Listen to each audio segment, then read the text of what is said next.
so by this point, everybody should have a login to their instance. If you don't, let us know.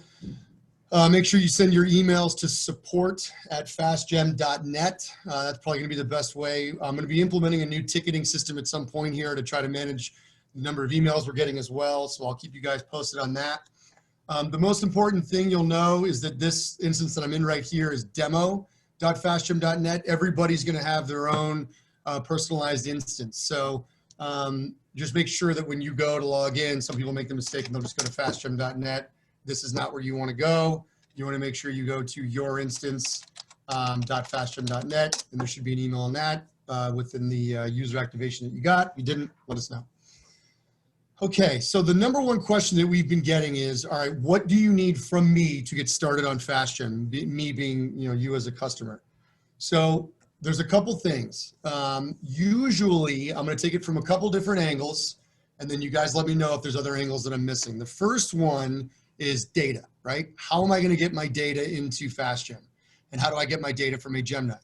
The good news is that we've had a couple of customers that have successfully retrieved their data, all of their data from a Gemini by logging into a Gemini. From the login in the portal, you can click contact support. I think it brings up an email.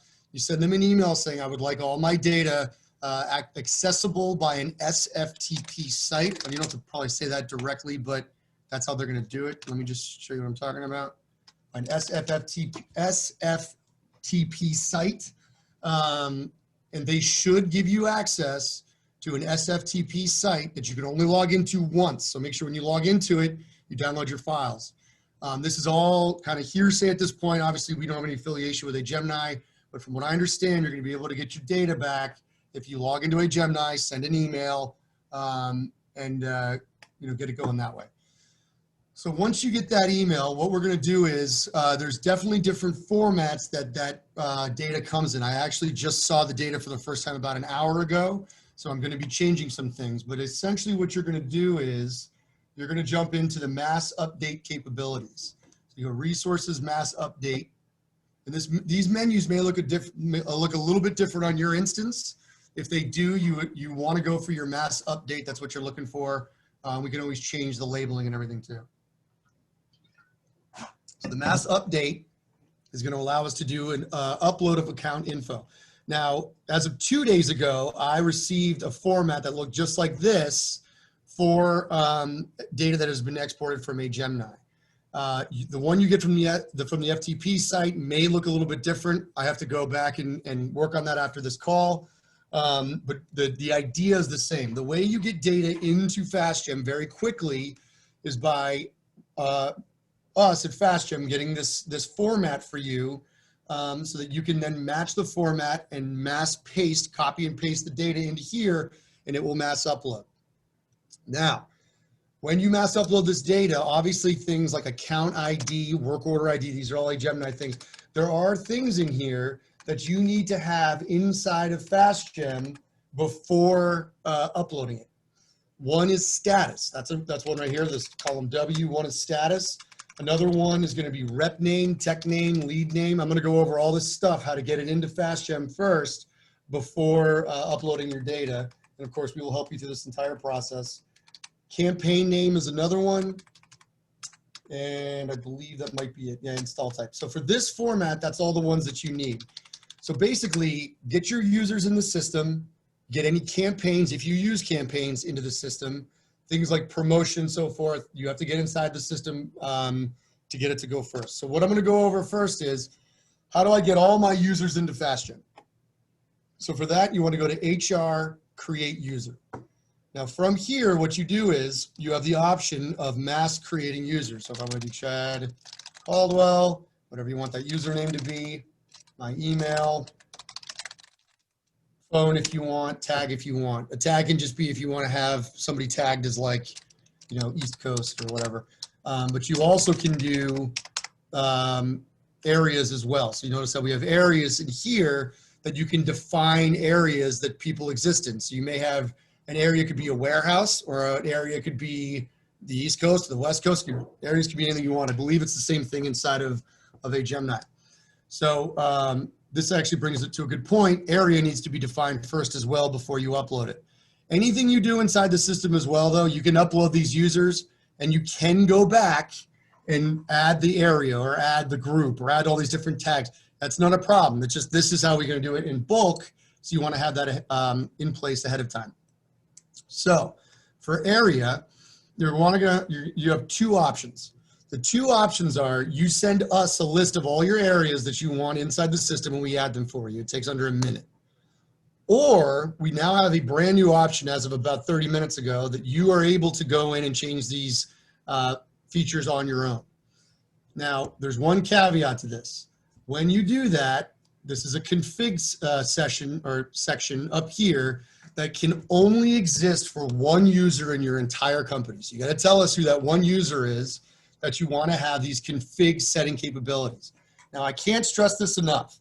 If you are uncomfortable doing this or you don't know what you're doing, I'm about to tell you what to do, don't touch anything in here because this is the area where you can break things. The flexibility of FastGem makes it so we can do all sorts of crazy things, right? So status is one of the things we just talked about. So I click on these statuses. There's a whole bunch of statuses that we can configure auto texting and texting of the rep and hiding it from different groups. There's all sorts of stuff that we can do. But if you change things, you don't know what you're doing. If I went in here and I just straight got rid of this one, right? Or good question. I'm gonna get to that question in a second. If you change something in here, you can break things. So ask us first if you don't know what you're doing, because you can break things. There was a question about, can a user keep their old Gemini user ID? So yeah, you can call your user ID whatever you want. I believe user ID you mean by username. Not an expert in Gemini, but I believe that's username, and you can certainly keep your same username, just create it again inside of here. If that's not what you meant, just throw something in the chat. Okay, so on that front, this is where you're... It's an actual number, the user ID. Okay, so the user ID, it's a good question. If somebody who asked that wants to come off mute and explain how the user ID as a number works, I'm not sure where the number would be used. When each user's created, a number is created for that user. Uh-huh. And then where's the number used again? Do we know? All right, why don't we circle back on this? Krista or Emily, can you just take a note about user ID? I don't think so is going to be the short answer. IDs are usually generated when you insert a new thing, in this case, a user. So we'll have to circle back on that. Just take a note who asked the question and we'll send it to the whole group, but let's just figure out details on that. Okay, so area is one of the things we were just talking about. So when you come into the config section, it's pretty easy. I mean, there's a lot of stuff in here, I know, but if you control F and you look for area, and again, only one person in your company can do this, you can find areas inside of here. It's labeled inventory area. I want to change that to just area. Krista, take a note. We're going to change that to just area because it's inventory area, but it's areas for everything. You can click here to edit, and this is where you can add different areas. So if I want to add a new area, we'll call it test demo area. Or let me just do East Coast, right? East Coast, just do both values the same on those, click done, go to the bottom of the screen, click save. Do that. Looks like somebody assigned some tasks to me while I was talking. I love it. Okay, so that's perfect. So now I just add a new area. I can now go back into HR, create user, and East Coast is now available as an area. So the way that the system is, if it's a drop down, if it's a select field, if it's department, I should have probably told you about department. Department is also in config. Any of these drop downs, there's going to be an associated config that you can go in and do.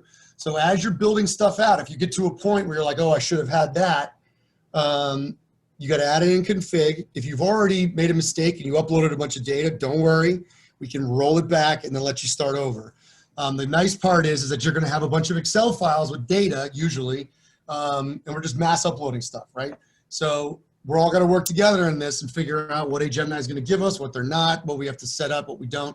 But the gist is anything that has a drop down, you can change and you can configure before you mass upload anything. Any questions so far? Okay, feel free to come off of mute and ask a question at any time, and you can stop me anytime as well. So creating users. Now, there's different types of users inside of FastGem. So what we did is we created what's called user groups. And a user group is going to define what that person can do. Okay, so we have admin users, which are typically going to be a couple of admin users inside the system. Internal users, usually like back, excuse me, like back office type of people is an internal user. So often that could be like someone that does the processing or you know, a back office person. And then you have your standard sales reps and your technicians. So admin, internal user, salesperson, technician. That's usually the groups that we go through. You can ignore special reps. That's not even used. We can actually go ahead. This is in demo. We're going to delete it. So you can ignore that. But basically, admin user, internal user, sales, and technician. Those are kind of the groupings. So when you do a mass upload, you mass upload all your admins, and you mass upload all your technicians, and you mass upload all your sales reps. If you really want to do it even further detailed, you upload all of your sales reps within a certain area, right? So maybe you have a bunch of sales reps in East Coast. You're going to choose the group of standard sales rep, and then you put in here all of those reps that are in the East Coast, and you do them one at a time. Maybe do it by different departments, etc. All these things are optional. You don't have to do any of these. If you do not choose a group, it automatically assumes they're a salesperson. You can also set up comps. So comps get set up inside the system. This is where it gets complex, but it's part of the setup of the system.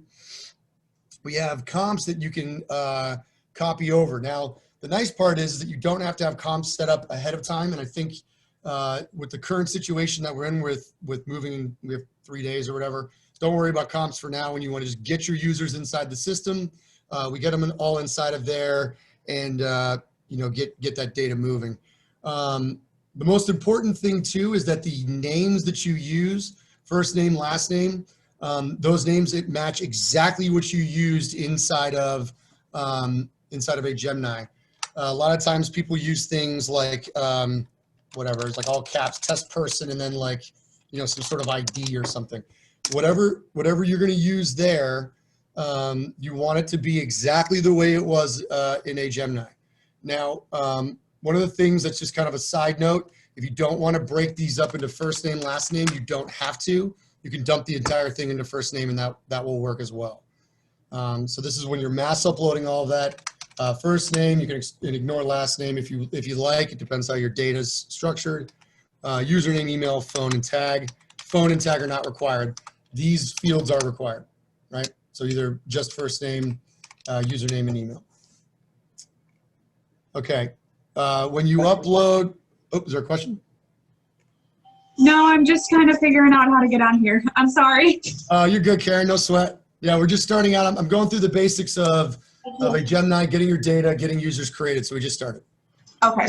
Cool. Hey, Chad, this is Gary. Quick question, man. The sales rep information, the drop down, all the information I provided you with, are you guys going to help me upload that, or do I need to do that myself? We can help, or you can do it yourself. I believe your instance, they've already all been uploaded for your sales reps. Just go ahead and jump into your to the back end, and you can take a look. I believe you're already done. All right, thanks. I actually use this to do it. Cool. So that's how we get all the users in. So the users get in. It's important to get those users in before you upload your data, because when you upload your data inside your work orders, for example, all of your sales reps, you're going to want that data to be associated correctly inside of here. So all of your work orders, if it's important to you that all your old data has the correct sales rep on it, create your users first. And while you're creating those users, remember we realized when we were in here, if you need to do area, or if you need to do department, or if you want to do pay plans too, pay plans ahead of time, you can do that ahead of time. Otherwise, you can just use the standard group assignment.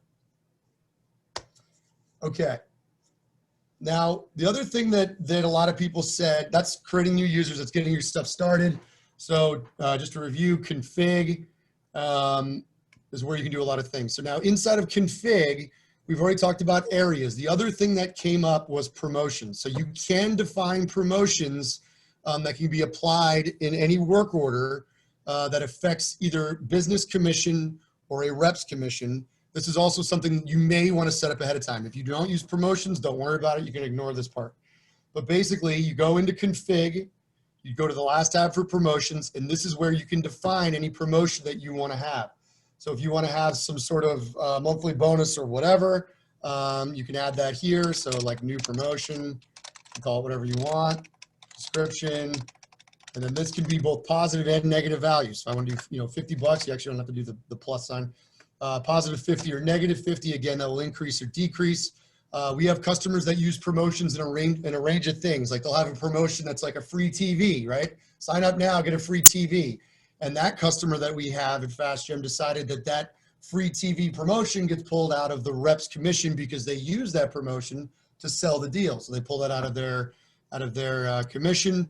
There's a whole section where you can manage like who's been sent the TV. There's inside of our payroll section, there's a promotions where you can actually manage all those TVs, for example, that you can have. So these are the promotions in here inside of config. I think that was the only other thing that was pressing inside of here. Quality control, content types. I want to go through a little bit more on config real quick. This is only for one user in your entire company, but just the basics of the content types. Every field that you see inside of FastGem is going to have an associated drop down, or not every field, but there's a lot of drop downs. If you see any drop downs, like follow-ups, for example, you can come in here, click on this and generate your own follow-up type as part of that drop down. Yeah, so when you decide who you want your one config user to be, just let us know it's support and we'll assign that. Krista will explain how that works later. I literally just had that updated for this demo today. Cool, so you can come in here when you see any of those drop downs throughout the whole system, just remember there's usually an affiliated config value. Okay, so the other question that we get a lot is, hey, I just want to enter in my customers and my work orders, just the basics of FastGem so I can get started. And then, we obviously can get a lot more complex. We'll go down that route. So let's go through that. All right, so remember, there's a bunch of stuff that you see in here that you may not care about. Some people don't care about the area or departments or when this record was first touched. We can turn on and off all these things. Just send us an email letting us know, like, hey, please turn off, XYZ. Now, we also would request that all of your requests, please try to group them into one email. We're obviously working really hard with a lot of new customers. So if you can put all your requests into one email so we can jump into your instance and help you with that, that would be greatly appreciated and help us move faster. Okay, so orders, customers, I'm gonna add in a new customer. You can also do it by leads. In FastGem, I know in a Gemini you had leads and you had customers, right? And you had to convert it into a customer to make it become a customer. We made it much easier inside of FastGem to where leads and customers are basically the same thing. They just have a flag that's flipped that says they're a customer. So instead of it being a whole new record that gets created and there's two different sections, the only difference between these two sections is it a customer? No is leads. And is it a customer? Yes, in here. Yes is a customer is the other way, right? So you're able to look at all your data. And if I want to flip back and forth between the two, that's really the only difference if it's a customer or not. So just keep that in mind. Now, you can set up statuses that will flip them to a customer for you. We usually have that as pass. You'll see a bunch of passes in here. Pass just means they pass their credit score or they, as a person, that record is now okay to start selling stuff to or creating work orders against, basically making them a customer. All right, any questions so far? Cool. All right, add new item inside of customers. In here, we're just gonna do a test person. Okay, all of these fields, you can turn on and off all these fields. Again, let us know. I know only like the B2B customers, I think you're the only ones that use this, business classification. I believe it's used inside of DWS, so you can use that if you want. Primary email. We do have the ability of doing text messaging and email inside of FastGem. So if you supply the email or you supply the mobile number, towards the bottom here, you'll notice receive text and receive email. So you can turn this on and off for customers if they don't want to receive text messages or emails. And when they opt out, right, if you send them a text message and they reply back stop, it will flip that to no, so you won't keep bugging them and get get me in trouble, basically, get us in trouble. So that's an option to be able to opt in and out towards the bottom of the record there. So primary email, mobile, that's important. Obviously, address. Excuse me. We also have it built into where FastGem will figure out the address +4. So if I do an address in New Orleans, I can come in here. If I put in the zip, you'll notice that automatically it went out and it hit the USPS service that said, hey, 420 18th Street in New Orleans with that zip code, that's their +4. And we also think they're in Louisiana. I just flipped it automatically. It flipped it to Louisiana. So it's basically verifying that the USPS agrees with you that this is an address. And now you can kind of confirm, because underneath all of these little fields here, it's telling you what it is. Now, if I go in here and I flip it out of New Orleans, let me do this again. And I put, all right. See 02493, it disagrees with that. It thinks it's 70124. So it will try to figure out, based on the information that you're giving it, what the correct information is. It's kind of a little feature that, gives you that confidence that you're actually typing in the right address. Okay. Billing address, same. You can obviously have your own billing address if you want inside that record. SSN. Quick question. Sorry about that. So let's say if it's a new build home and the address is not in here, is it still going to allow you to continue? It doesn't match, or do we need to do something about it? Nope. It'll allow you to continue. This stuff that shows up on the bottom is just that, like letting you know that it agrees with what you just put in there. If it doesn't find anything, it won't do anything. Thank you. And we can turn that off if you find that that's annoying or it's not working the way you want. Let us know. We can turn it off. Security answer, driver number, driver state. These are all fields that are pretty standard inside of a Gemini. So that should come across pretty easily. Now, one of the things that we do is this custom data here. So custom data, speaking about a Gemini, custom data allows you to come in and give any label you want. So if you want to have, trying to think of something that a Gemini uses. I don't know. A Gemini field you don't have as a field, you can still store that data. Now, when we do that big import of all your data, it automatically takes that entire row of data and sticks it in here. So when we upload your data, if we can't figure out what a Gemini was talking about, at a minimum, you can go into this custom data for a record that's now in your system and look at everything that came across for that row, and then hopefully be able to figure out what a Gemini had inside of there. So I can't guarantee the data that we bring in from a Gemini. Obviously, we're all kind of moving fast here. The original way that FastGem was formed was to pull it through the API out of a Gemini. Lord knows we can't get the API turned on at this point for those, so we're now going with flat files. So just know that in this custom data section, you will have a bunch of fields in here. That's exactly what came from that uploaded record. The reason I said that is I know there's extra fields that we're not carrying across necessarily. You also have the ability to remember how we did follow-up, right? So we have new follow-ups. There will be times that you change things inside of FastGem and it doesn't automatically come through. I think I created a new follow-up, can't remember. But there is this thing called cache. I'm sure you guys have heard of cache before. I'm going to save this record. So caching is where the system basically makes sure that it doesn't have to like go and find new values when it doesn't need to. So I guess I didn't add a new follow-up. I thought I did. Sometimes they won't show up. You just need to have your cache cleaned and then a new value will show up. So if you ever add something that doesn't do that, let us know to clean the cache. We can get rid of that. And I may actually add, Chris, to take a note, let's add cache cleaning from the front end so you guys can just do it on your own. You won't need me to do it. Okay. Thank you. Workflow status. We went over workflow statuses briefly, so you can add in your different workflow statuses. You define which one is the one where you decide where they become a customer, so that convert to customer inside of a Gemini. That's gonna be that status. Again, you can have different fields like assign to, right? You can actually assign a QC processor or an internal processor if you guys have an internal department that does the processing. You can assign that to somebody automatically. We also have a round robin capability. So for those customers that use our forms, I don't know if you guys remember in your demo, but we do have customizable forms. So these forms, remember, we can build out and we can have your reps fill these out, or you can send it out on the internet as a paid advertisement. We can automatically have, when that lead comes in, a person assigned to it based on a round robin of who should process it, so you have it back processing. If you don't, if your sales reps do your own processing, don't worry about that. Rep lead, rep referral, processor channel, all the things are pretty straightforward. Areas. Oh, you can also, everything inside of FastGem, you can restrict. So the restrictions allow you to do a couple things here. I'm bouncing around a little bit, so let me know if I'm confusing anybody. But the restrictions, I'm gonna open up this teams section.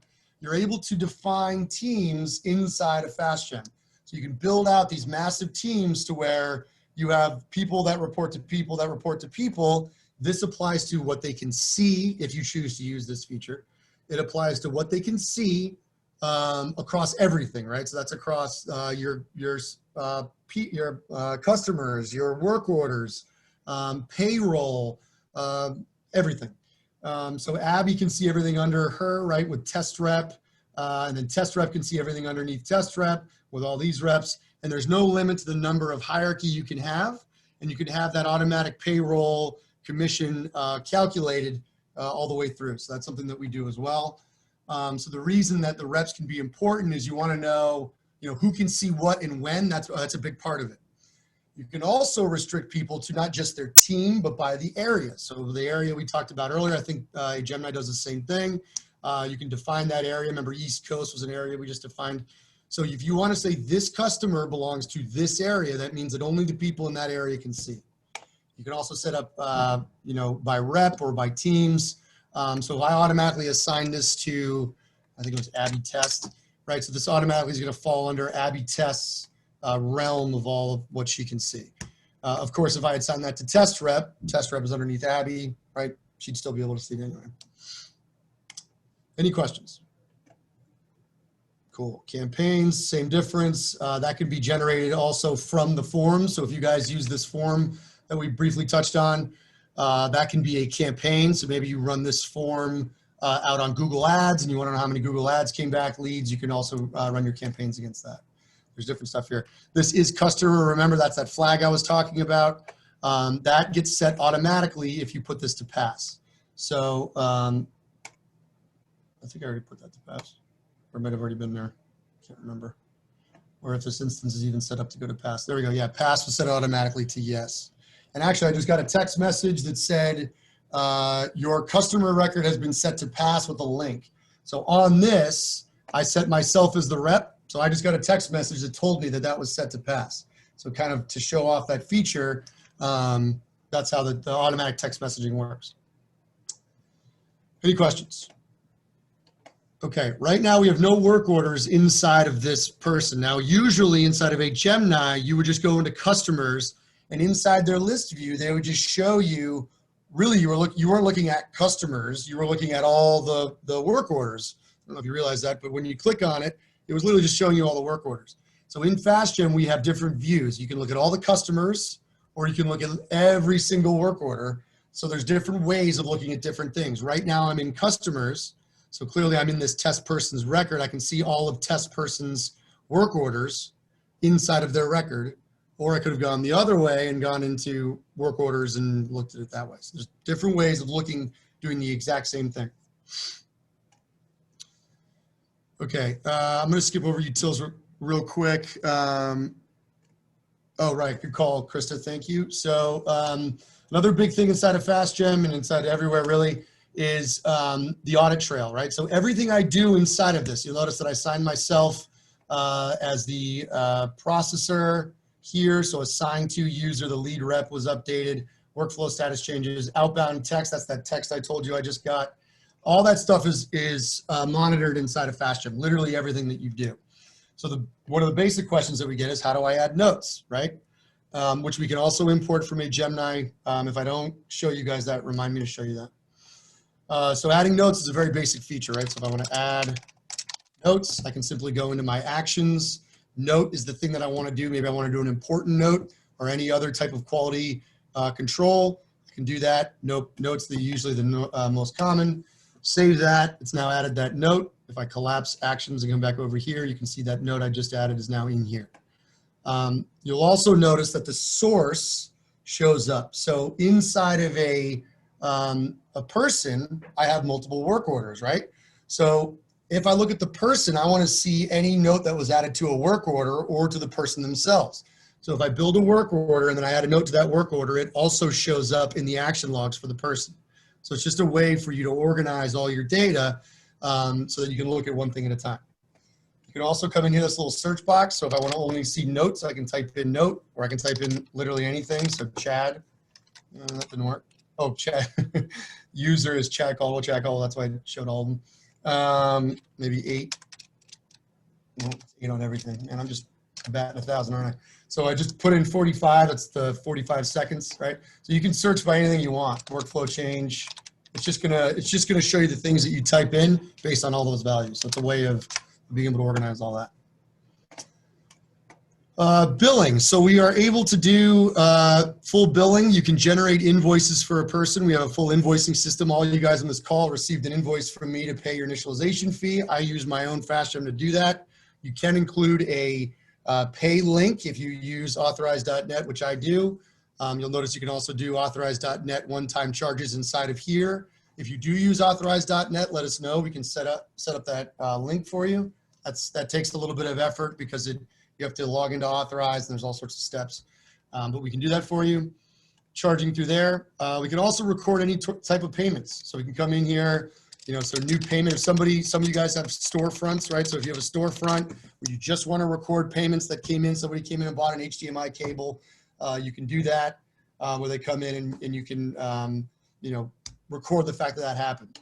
You can also record it against an actual invoice that's been generated. So you can make payments against invoices as well.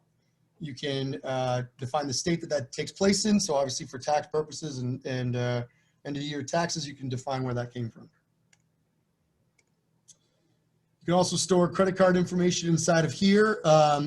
All the dish retailers, this may be something that gets turned off, or at a minimum the CVC gets turned off for you because they don't want you to store that data.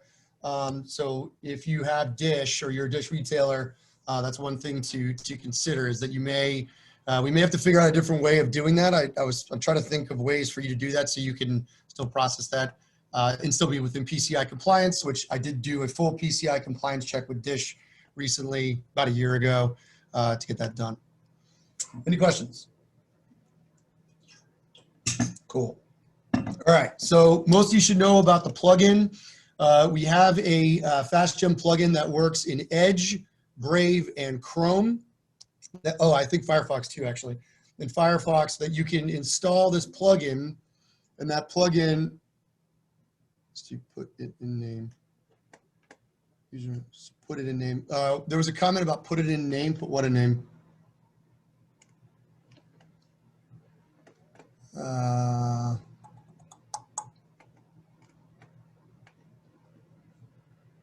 Yeah, somebody else asked if it's being recorded. Yeah, oh, put it in name, the CVC.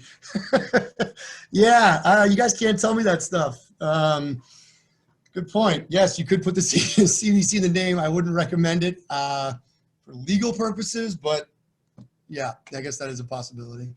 Yes, this is being recorded and we can send out this afterwards.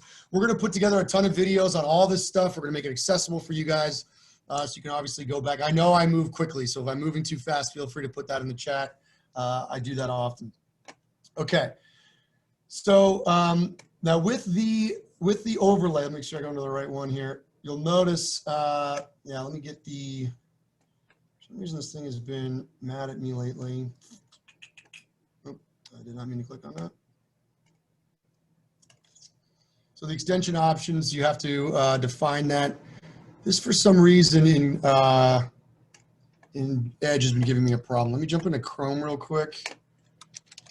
It's fighting me in Edge. The problem is I do my own development, so I break things on my own system to, obviously as I'm developing. So let me just try to make sure that over here, no, not in local dev, I'm in demo.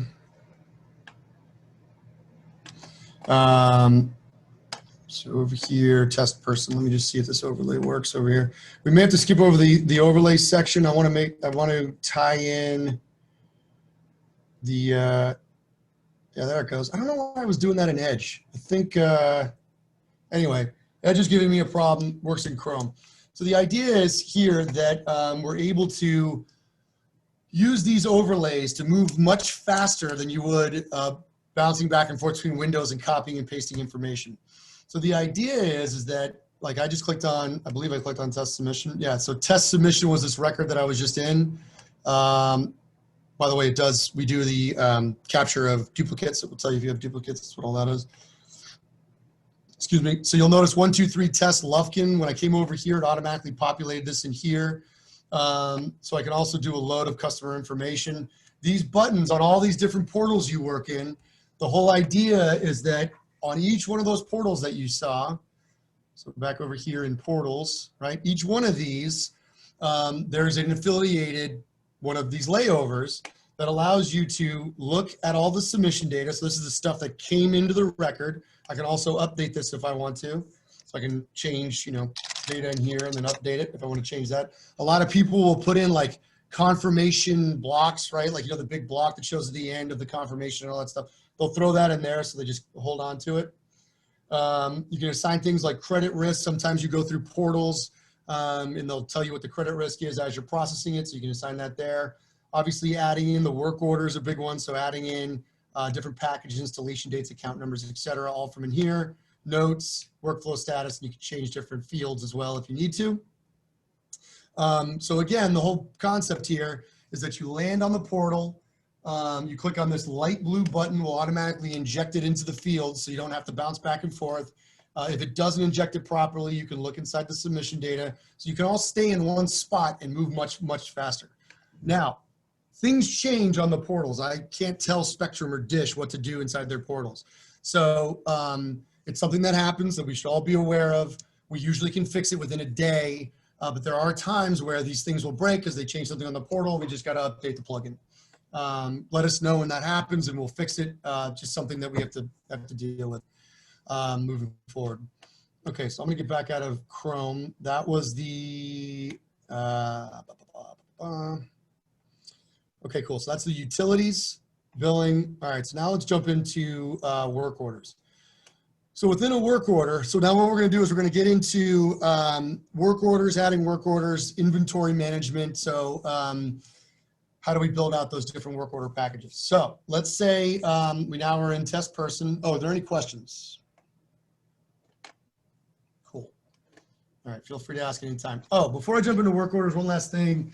So submission data, I just touched on that briefly. Actions, I don't know if we showed you guys this, but you can create tasks. So notice I have 2 tasks assigned to me as my user. So I can click on my tasks to go check those out.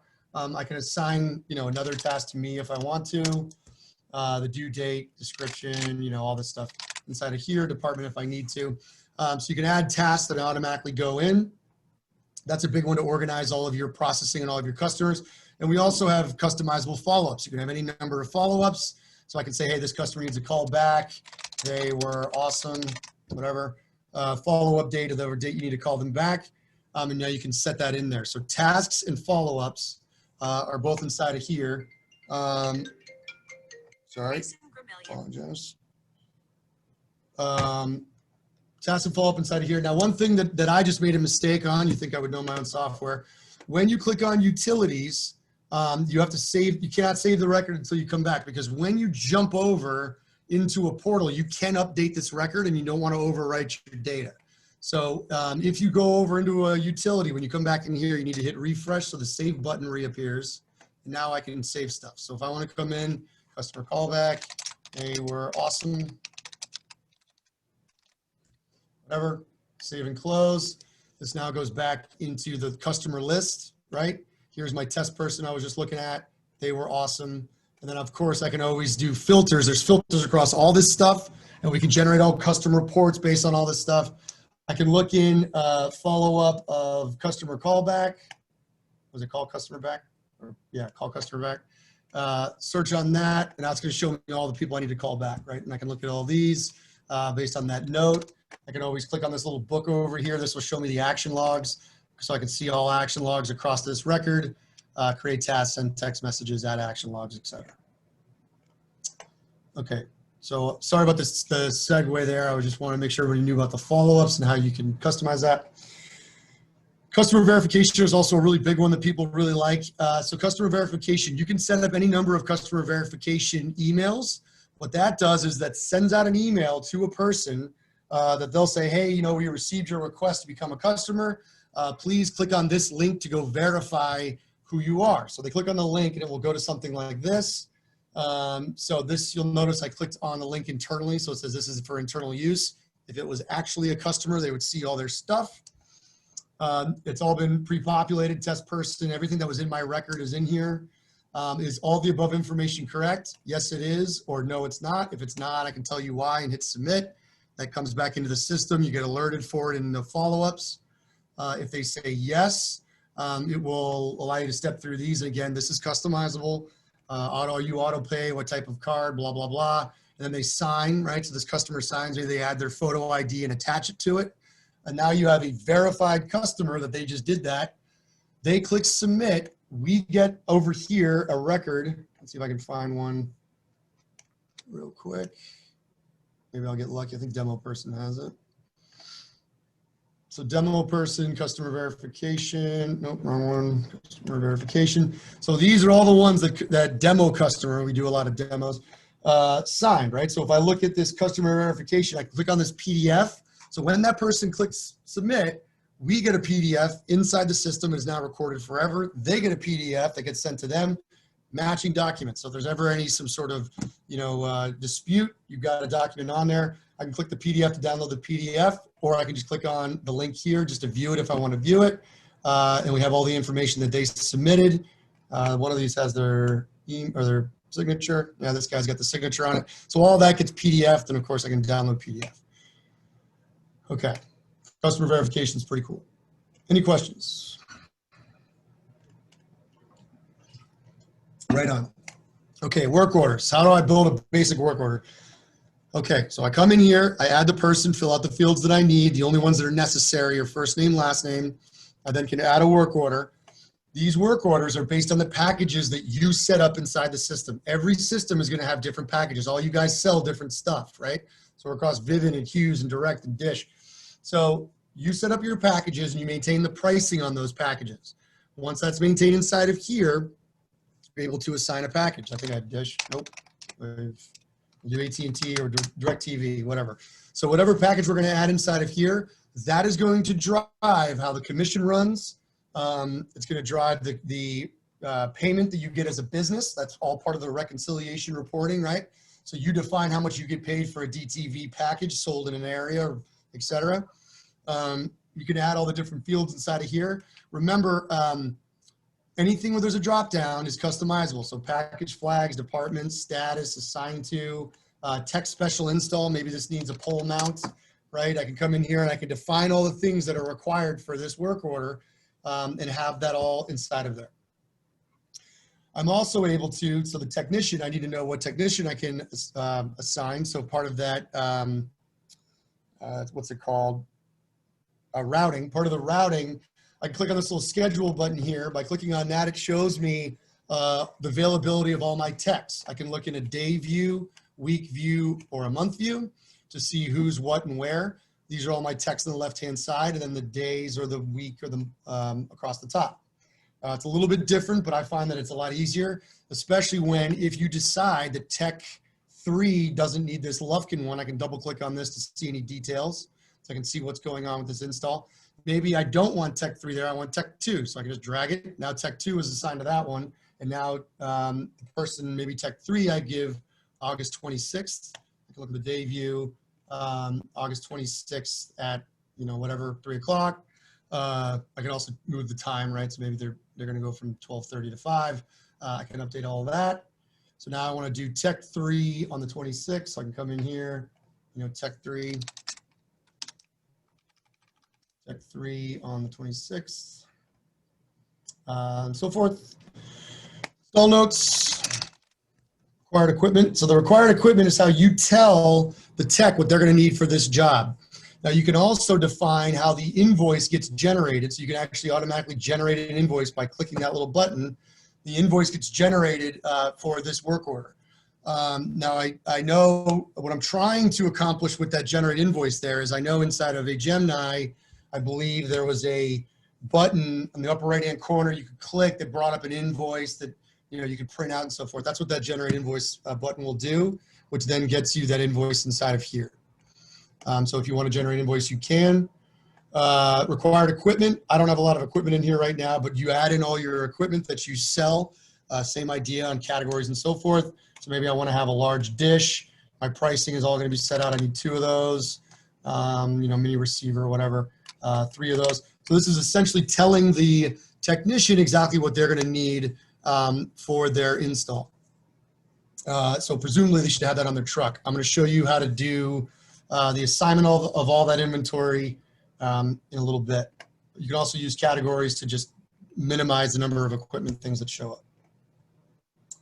Promotions, we talked about promotions in the beginning of the call. I think, I don't even remember if I added a new promotion or not. Let's just pretend I did.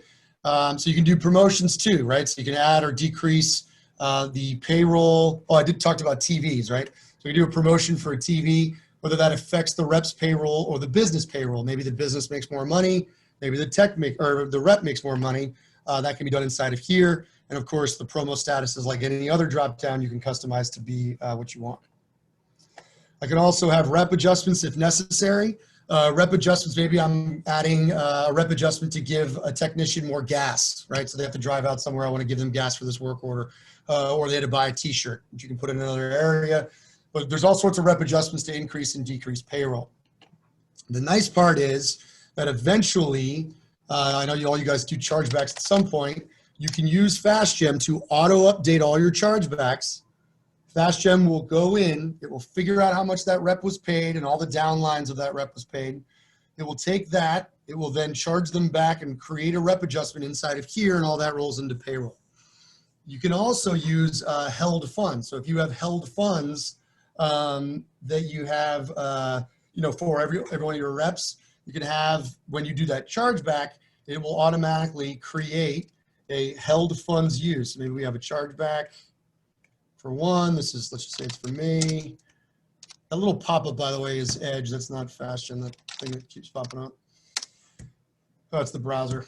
So let's say when I send it to chargeback, you don't have to do this manually. I'm just showing you. There's a chargeback of, let's say I was paid $50, then I can use, $50 from my held funds. So we can hold on to funds when we do payroll. So we can adjust all of that. Any questions? Cool. Going to save that. The nice part is for anybody that runs payroll, inside of any work order, I can expand that work order. Oh, I put it to chargeback. You going to do that? Hold on a second.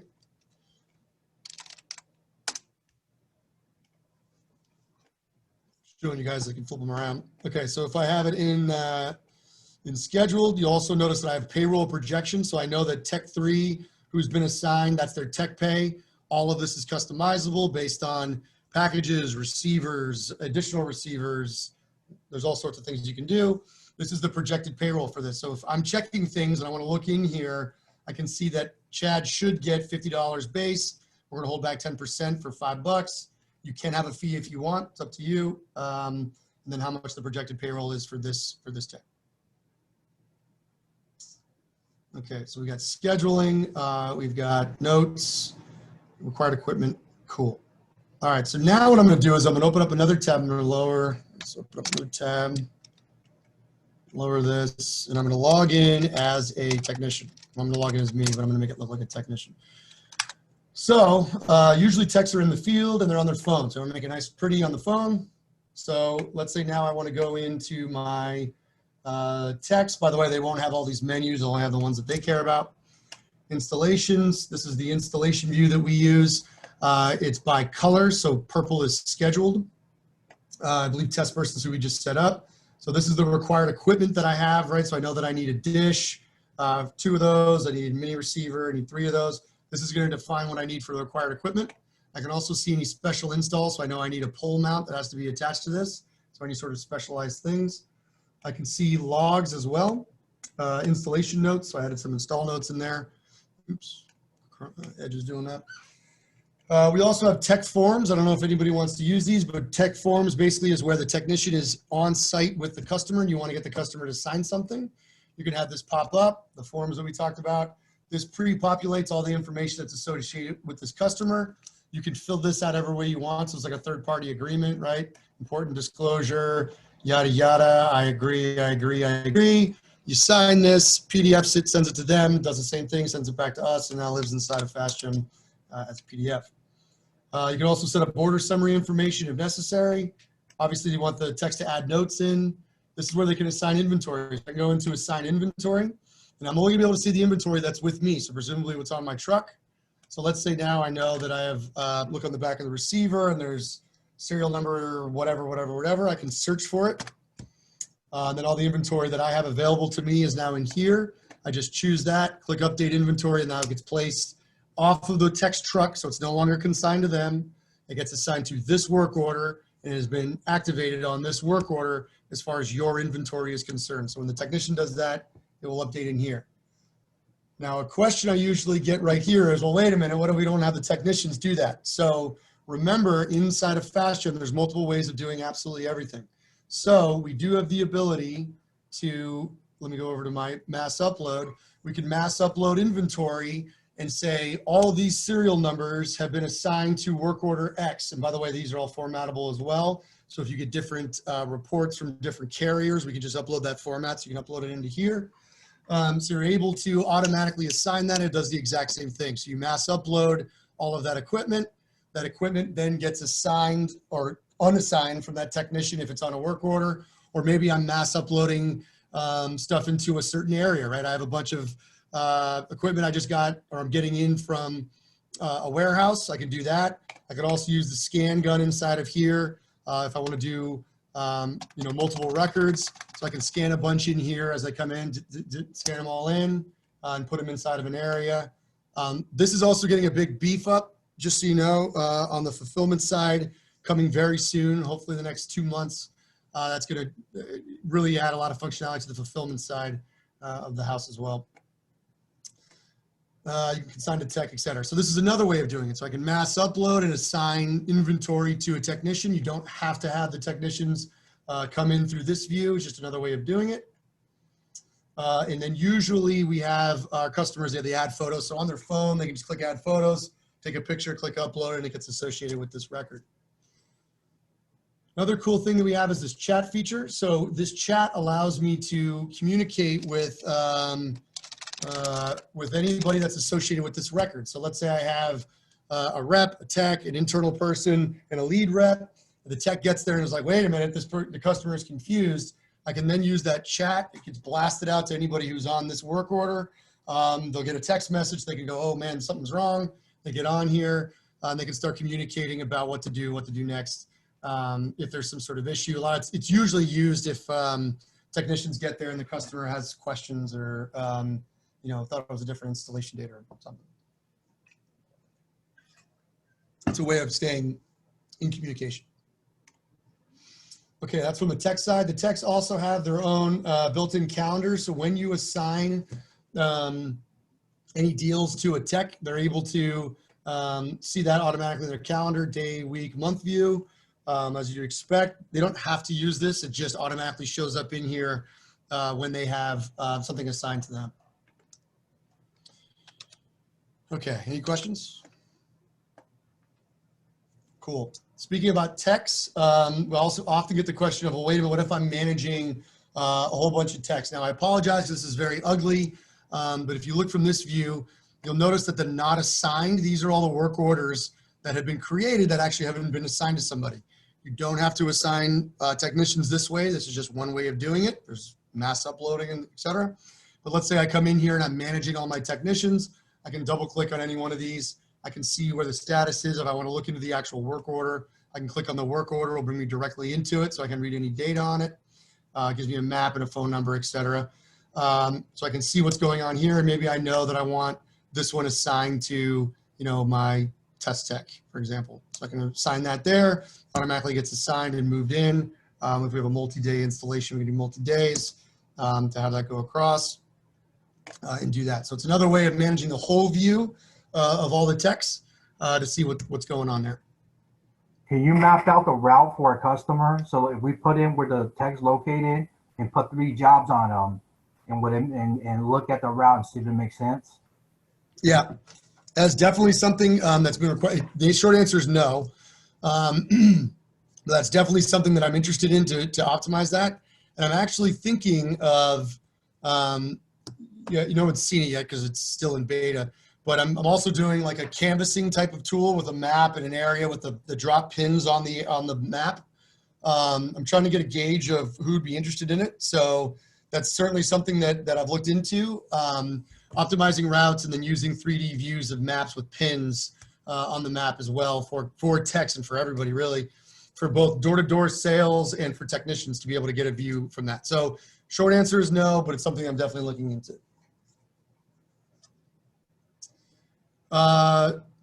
We talked about this briefly, but it's kind of important you guys all know that remember you never do anything inside of FastGem. If it takes you forever to do it, let us know. We will never make it to the point where you have to one at a time change your record or take some tedious process to do anything. It's literally what the system is built around. Payroll is the #1 thing that saves people time. But there's all sorts of ways of updating and changing stuff. So we talked briefly about like chargebacks. If I wanted to go into mass update work orders, right, I can upload a bunch of account numbers or service order numbers or work order numbers, however I want to do that. And I can say update to status of chargeback, right? So that's a way to do that. I just paste a bunch of numbers in there, it goes. I can also do it from our other mass upload tool. There's a ton of ways of doing this stuff, but just remember, don't ever do anything one at a time or manually. Okay, before I jump into payroll, I want to finish up inventory. So in inventory management, we have the ability of obviously managing inventory. So within inventory, we have the ability of asking questions against our inventory. So this is all the inventory that exists. So of course, I can have predefined things that I want to look at. So maybe I want to say within area, East Coast, nothing's going to be in there. Does test area have anything? I want to see everything inside of test area. I can automatically do that. Let's say I want to see everything inside of test area that has not been activated that is assigned to a technician. I can do that. There's 2 of those. I can also say anything that has not been assigned a technician. So this is going to tell me everything that's in that warehouse, which is everything is there. So there's a way of going into any one of these list all views and see everything. I also can do those same types of filters, right? And again, this is across all, we call this the list view. There's list views for customers, work orders, everything. We could also do those same types of questions, right? Not activated and assigned to a technician, right? Let's say for whatever reason, I want to take all of these, so I can mass select that on there. I can do a mass update. I can move it to a different area. I can change the status, or I can assign it to a technician. So you can always mass update things and move stuff around. It's also important, considering moving stuff around, that let's say, new tech has this receiver with this serial number, and he wants to give it to a different technician. He can flip it over to another tech, no problem. I click on my little book now, and I go look at that, and we can see that the inventory has been consigned to this other tech. It was assigned to new tech first, and now it's on to another tech. So we can move things around easily, mass assign, update inventory status, whether it's been activated, etc. It's going to say the days since it's been consigned and created, tied to purchase orders and costs and all the stuff you'd expect. Now this is obviously the list view. On any list view, based on this data, right, we can move and manipulate data. You can create a number of reports. Now the reports can all look different, right? Reports can look like graphs. So reports can be graphs that go across. This is a user action report based on the users that flipped something to past. So I just flipped another one to past, remember, so now mine's up to 5. This is a graph. We also, obviously this is a graph.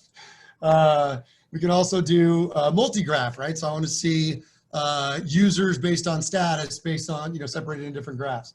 Or maybe I want to do inventory reporting that's been activated in the past 30 days, right? So I can group this into different things. I can see tech 4 has 2, another tech has 2. This is the grouping reporting mechanism that we have. That you can design these and tell us what you need, and we can easily create these menu items for you inside of here to do that if it doesn't already exist. That allows you to look at this data on any one of these. You know what? I'm going to go see. There's no eyeball over here. I'm just going to quickly go fix something. I want it to look a little bit different. This is the inventory activated in the past 30 days. I want the eyeball.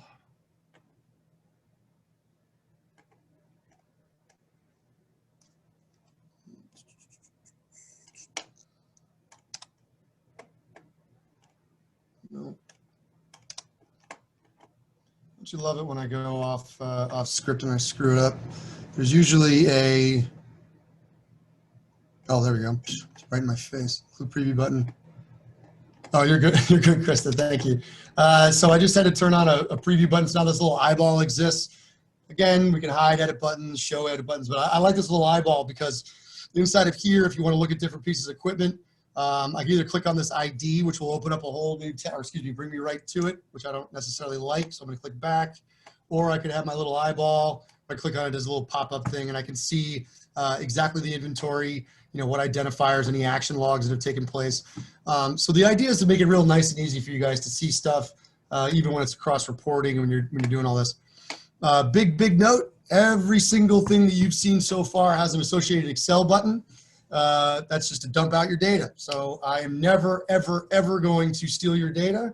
You actually all signed contracts that says that. I own the software, you own the data. So at any point you want to come in here and export data, you absolutely can. And you can also restrict who can see that button. So if you want to give, you don't want your sales reps going in and dumping out all their sales, so they don't call them if they leave you, you can hide that button. So I was talking about inventory. Of course, there's all sorts of different reports, chargeback histories, etc. Cancel reasons, a new one that we just added. So you can actually have different cancel reasons you can do reports against, etc.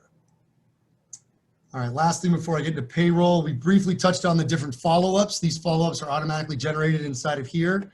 So you remember the general follow-up or call customer back. There's that test person we were talking about.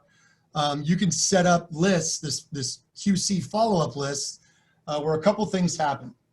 You either can have a list in here that, let's say you have your person that you just want to have, call back. So any record that's been placed with that follow-up flag, you want someone to come in here, get the little eyeball again where they can look at the person, action logs, they can give them a call, right? If you have the integration for Ring Central, there's a Ring Central integration, they can just click on the phone number. Did I even list the phone number? No, there's no phone number on my record, but if there was, click the phone number, I can call them automatically, it logs it. Then I can also get rid of it, right? So test person, let's say, cool, I just called them, they're good, mark complete, awesome. That's now off the list, and it's now been removed as a follow-up flag and action log. So that's the when you set that follow-up flag. But we also have a manual QC, there's automated QC as well, manual QC, where you can say, all right, I'm going to do my 222 report. I think all the AT&T guys know, or DirecTV know 222. We can customize the 222 however we want. It doesn't have to be 222. It can be anything.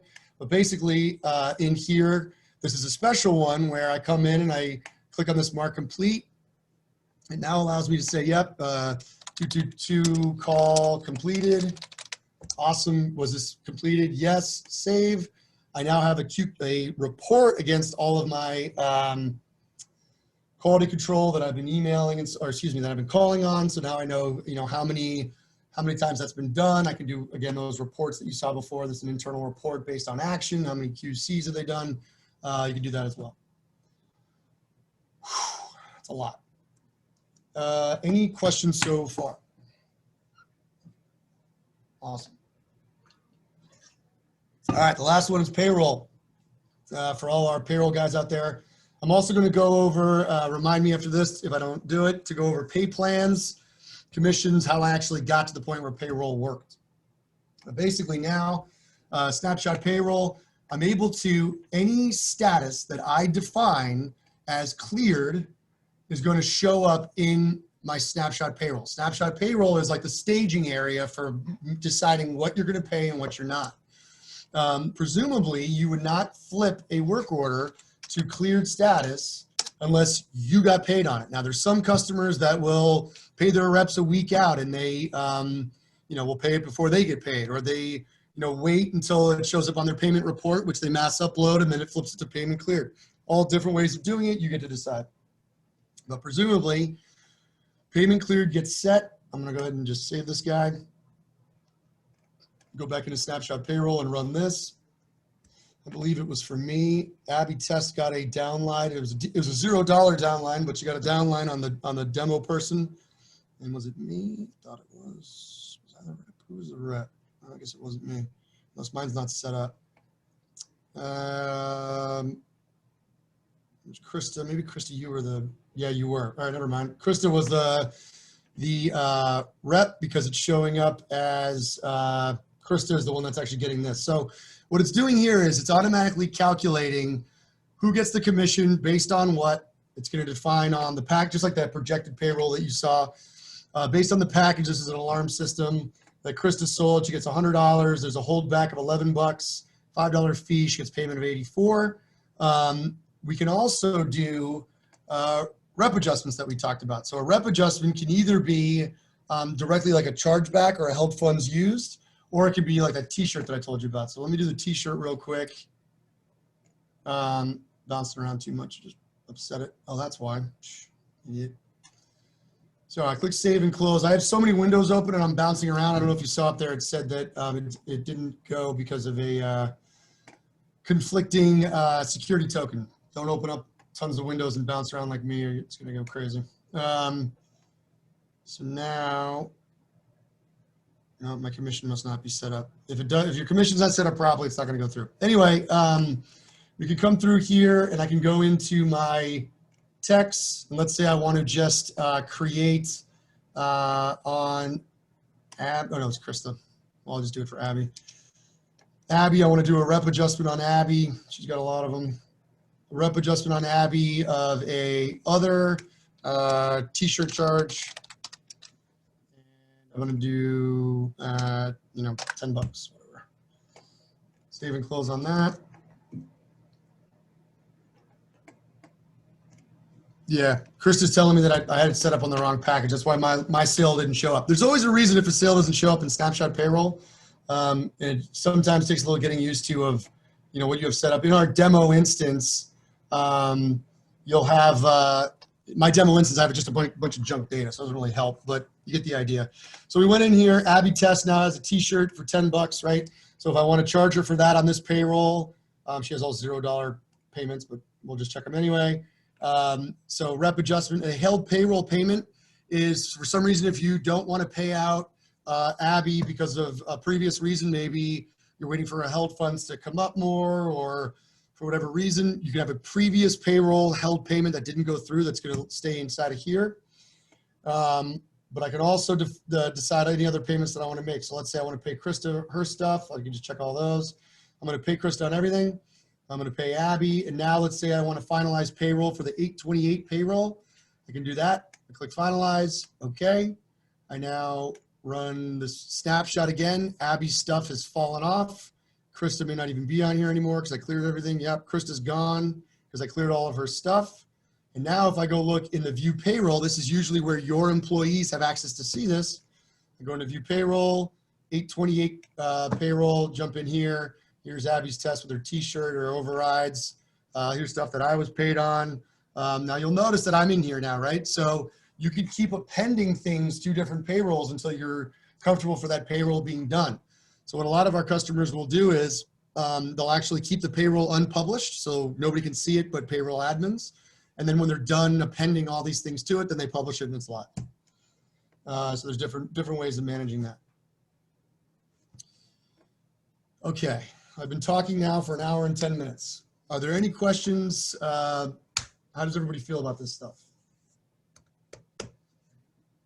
All right, it's cool, by the way, too. I know that we're all on a group call that we can do questions on the side.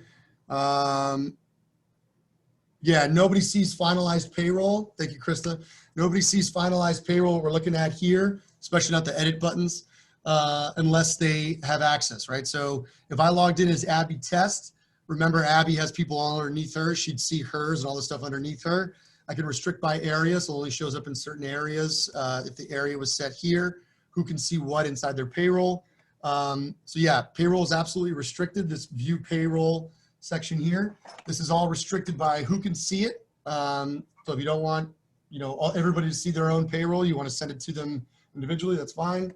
And then people definitely do not see the manage payroll section unless you are a payroll admin. So all the stuff underneath here, time card reporting, commissions, management, promotions, etc. All of that, you have to be a payroll admin to be able to do that. And that's part of your definition of a new user.